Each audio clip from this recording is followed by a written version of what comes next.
Hello everyone, कैसे हो आप सब। आई होप आप अच्छे होंगे। आज मैं आपके लेकर आई हूँ हिंदी का छंद टॉपिक, क्योंकि मुझे कमेंट आया था कि मैम हिंदी करा दीजिए, तो मैं आज आपके लिए हिंदी का टॉपिक लेकर आई हूँ।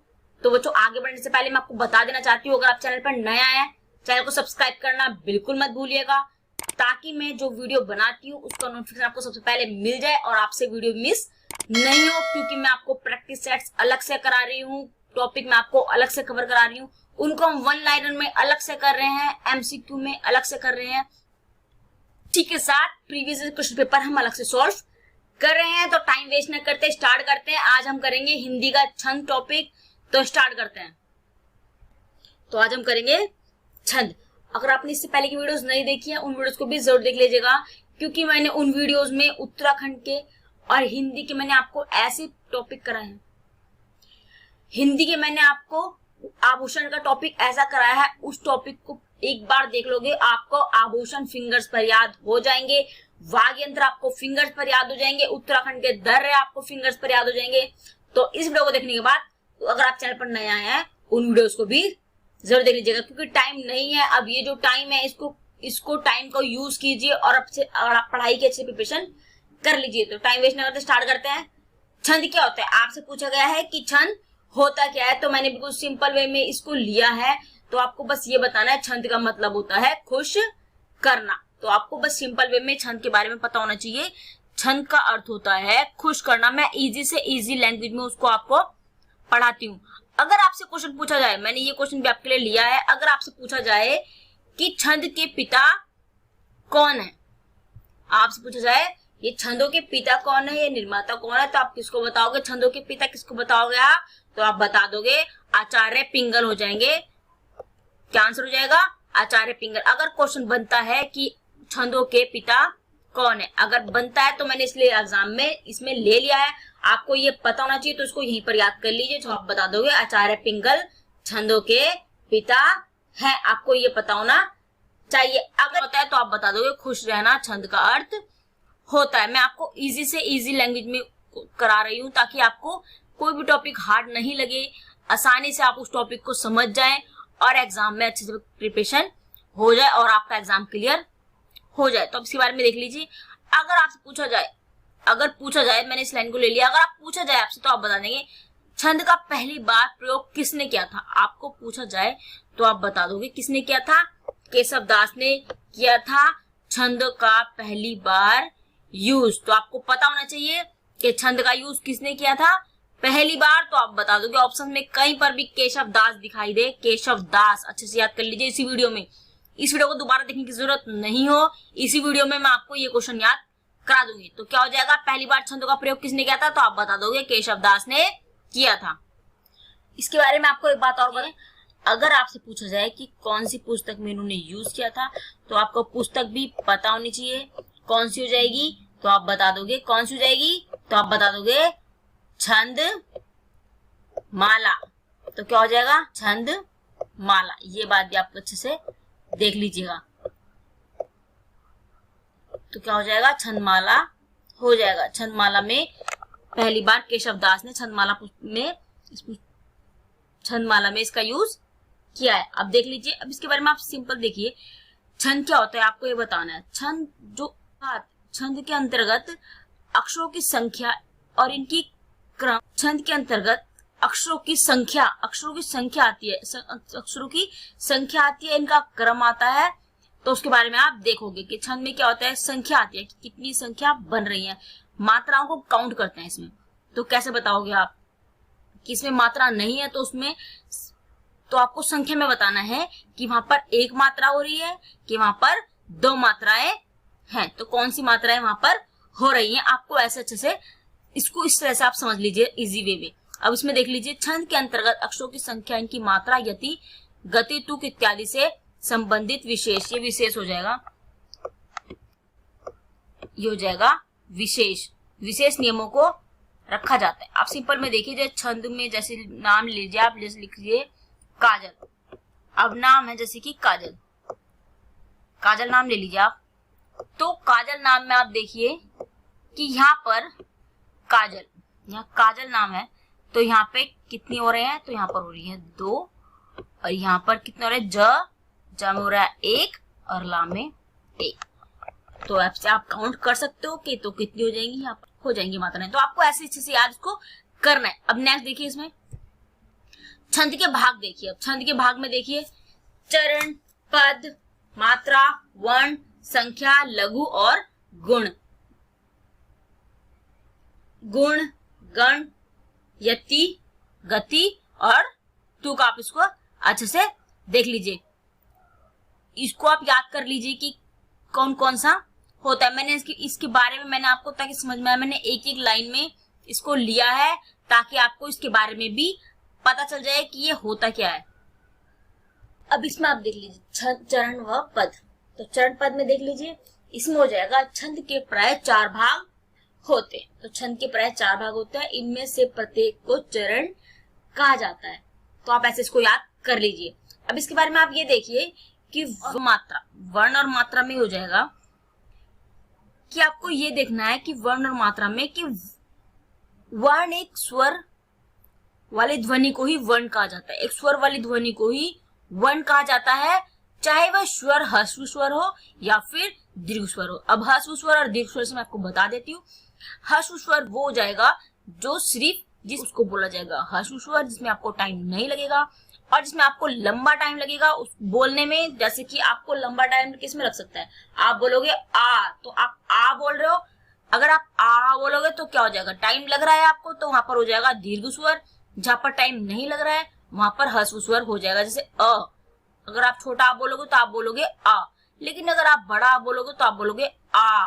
तो इसमें आपको ऐसे ही आपको उसको याद रखना है कि जिसमें दीर्घ टाइम लग रहा है, जिसमें ज्यादा टाइम लग रहा है उसको दीर्घ बोल रहे हैं, और जिसमें ह्रस्व टाइम लग रहा है उसको ह्रस्व स्वर को आप सिंपल वे में ऐसे याद रखिए, जिस स्वर को बोलते हुए आपको बहुत ही कम टाइम लग रहा है, जिस वर्ण को बोलते हैं आपको बहुत ही कम टाइम लग रहा है जिस स्वर को बोलते हुए, तो उसी को ह्रस्व स्वर कहा जाता है। अब ऐसे देखिए आप कैसे बोलोगे उसको, उसी को ह्रस्व स्वर वर्ण कहा जाता है। अब देखिए कैसे हो जाएगा, आ ई उ री क की कु कु, तो कितना कम टाइम लग रहा है। लेकिन अगर आप बोलोगे आ ई उ ए ओ ओ, बहुत ज्यादा इसमें टाइम लग रहा है, तो इसको बोलेंगे दीर्घ स्वर। इसको ऐसा आप याद कर लीजिए। अब नेक्स्ट देखिए, इसमें संख्या और क्रम को इसमें देखते हैं। तो इसके बारे में देख लीजिए, संख्या और क्रम को। अब इसमें देख लीजिए, वर्ण हो जाएगा ये। वर्ण और मात्राओं की गणना को संख्या कहा जाता है। आपको जैसे पता ही है कि संख्या क्या होती है, तो अगर किसी को काउंट करोगे तो वहां पे संख्या हो जाएगी। तो किस वर्ण और मात्राओं की गणना को ही संख्या कहा जाता है। आप इसको देखिए, वर्ण और मात्राओं की गणना को क्या बोला जाता है, तो आप बोल दोगे एक संख्या है। तो अब इसमें देखिए, तथा लघु गुरु के स्थान को क्रम कहते हैं, क्रम कहते हैं। अब इसको आप ऐसे ध्यान दीजिए, ऐसे देखिए इसको। अब इसमें हो जाएगा लघु, जहां पर लघु होगा तो वहां पर क्या होगा, तो वहां पर कौन सा निशान लगाओगे आप, तो वहां पर आप ये निशान लगा दोगे। जहां पर बात हो रही होगी लघु संख्या क्रम, तो लघु के लिए आप यूज करोगे इस चिन्ह को। और अगर आपसे पूछा जाए कि गुरु के लिए क्या यूज करोगे या दीर्घ के लिए, तो उसको क्या बोला जाएगा, तो आप बता दोगे उसको क्या बोला जाएगा। तो आप उसको बोल दोगे, उसमें आप लगाओगे ये चिन्ह, उसमें आप लगा दोगे।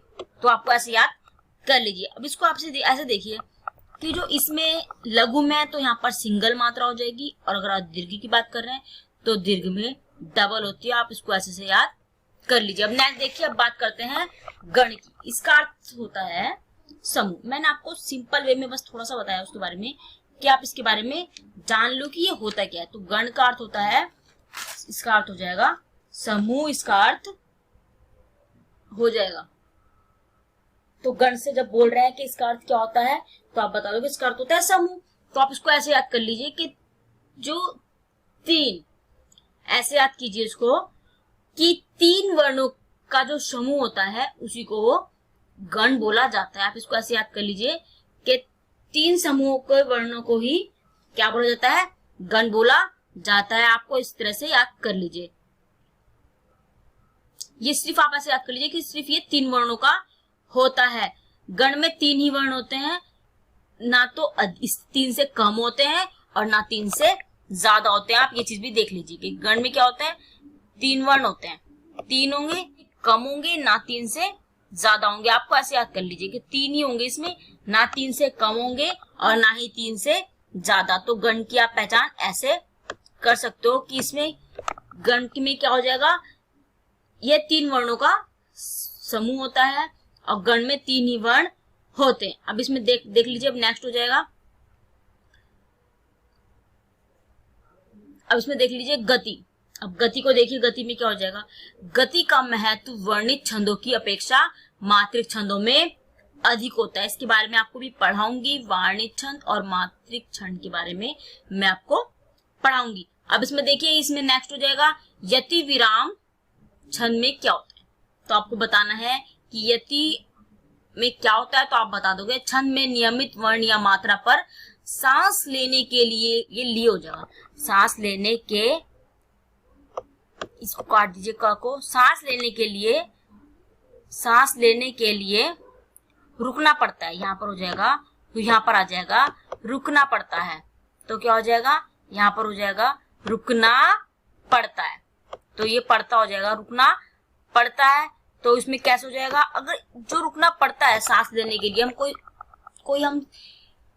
हम कोई भी बात बोल रहे होंगे या कोई बात हम लिख रहे हैं, तो अगर हम उसको बोलते बोलते हम बीच में सांस लेने के लिए रुकते हैं, तो उसको क्या बोला जाता है। आप उसको ऐसे वे में याद कीजिए, तो क्या बोला जाता है, तो आप बता दोगे, उसको यति या फिर विराम बोला जाता है। उसको आप ऐसे याद कर लीजिए, क्या बोला जाता है, तो आप बता दोगे उसको क्या बोला जाता है, यति या फिर विराम बोला जाता है। आप इसको ऐसे याद कर लीजिए, यति या जैसे कि जैसे आप कोई वाक्य बोलोगे, तो उस वाक्य को आप बोलते बोलते रुकोगे, तो वहां पर क्या हो जाएगा, तो आप रुके सांस लेने के लिए वहां पर, तो आपको ऐसे याद रखना है। तो वहां पर आप क्या लगाओगे होता है, तो आपको याद हो गया होगा इसी वीडियो में यति क्या होता है। तो सांस लेने के लिए आप जिस पर रुकते हो, जहां पर रुकोगे, उसको क्या बोला जाता है, उसको यति बोला जाता है। अब हम देखेंगे तुक के बारे में। तो इसमें देख लीजिए, छंद के चरणांत की अक्षर या मैत्री, अक्षर मैत्री, या इसको आप ऐसे समझ लीजिए, समान स्वर समझ लीजिए, समान स्वर को क्या बोला जाता है, मुक्त कहा जाता है। आप ये चरणार्थ तो छोड़ दो, आप इसे देखिए, छंद के किसी अक्षर शैली जो समान स्वर व्यंजन की स्थापना बोला जाता है, तो आप बताएंगे तुक बोला जाता है। अब इसमें देख लीजिए, छंद के अंत में तुक हो उसे तुकांत छंद कहा जाता है, जिसके अंत में तुक ना हो उसको क्या बोला जाता है, अतुकांत छंद बोला जाता है। आप इसको इस तरह से याद कर लीजिए। अब इसके बारे में आप थोड़ा सा देख लीजिए, जो अतुकांत होता है, तो अतुकांत छंद को अंग्रेजी में क्या बोला जाता है, अगर आपसे पूछा जाए तो ये पता होना चाहिए, क्या बोला जाता है, ब्लैंक वर्स बोला जाता है। तो क्या बोला जाता है, इसको मैं आपको लिख देती हूँ, उसमें आप हो जाएगा क्या बोला जाता है इसको, तो आप बता दोगे ब्लैक, इसको बोला जाता है ब्लैक वर्स, इसको बोला जाता है। तो आप ऐसे याद कर लीजिए, क्या बोला जाता है, ब्लैक वर्स इसको बोला जाता है। अगर आप पूछा जाए अतुकांत शब्द को क्या बोला जाता है, अतुकांत छंद को क्या बोला जाता है, तो आप बता दोगे ब्लैक वर्स बोला जाता है, ब्लैक वर्स बोला जाता है। आप अच्छे से याद कर लीजिए। अब आप देखिए छंद के प्रकार। अब नेक्स्ट देखिए, इसमें हो जाएगा छंद शास्त्री ह्रस्व तथा स्वर वाले व्यंजन को ही क्या बोला जाता है, वर्ण लघु कहा जाता है। अब आप इस बारे में थोड़ा देख लीजिए, वर्ण के भेद कौन कौन से होते हैं, आप देख लीजिए, वर्णित छंद, मात्रिक छंद और मुक्त छंद। तो क्या हो जाएगा इसमें, आप देख लीजिए, वर्णित छंद में क्या क्या हो जाएगा, इसमें हो जाएगा सम, अर्धसम और विषम।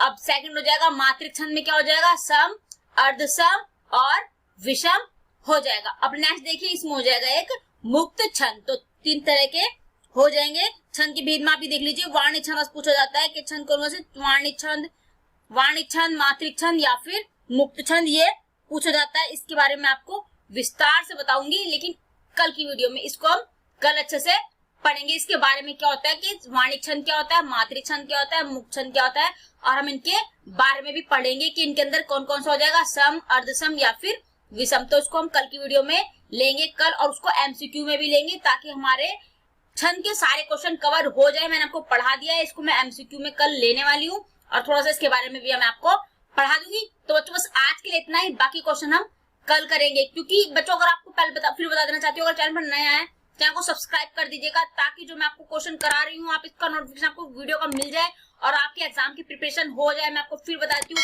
हम प्रैक्टिस सेट्स अलग से कर रहे हैं और हम जितने भी एमसीक्यू बन सकते हैं एमसीक्यू अलग कर रहे हैं, उसको हम टॉपिक को एक एक टॉपिक करके कवर कर रहे हैं। अगर आप अब भी नहीं पढ़ रहे हैं, सिलेक्शन नहीं होगा, बहुत अच्छा टाइम आपको मिला है, इस टाइम को यूज कीजिए। बाहर मत जाइए, कोरोना वायरस फैल रहा है, घर में रहिए, घर में रहकर पढ़ाई कीजिए और अपने घर वालों को सुरक्षित कीजिए। तो बच्चों बस आज के इतना ही, बाकी क्वेश्चन मैं आपको कल कराऊंगी। तो कल मिलती हूँ आपसे नए क्वेश्चन के साथ, तब तक के लिए जय हिंद, जय भारत, गुड लक।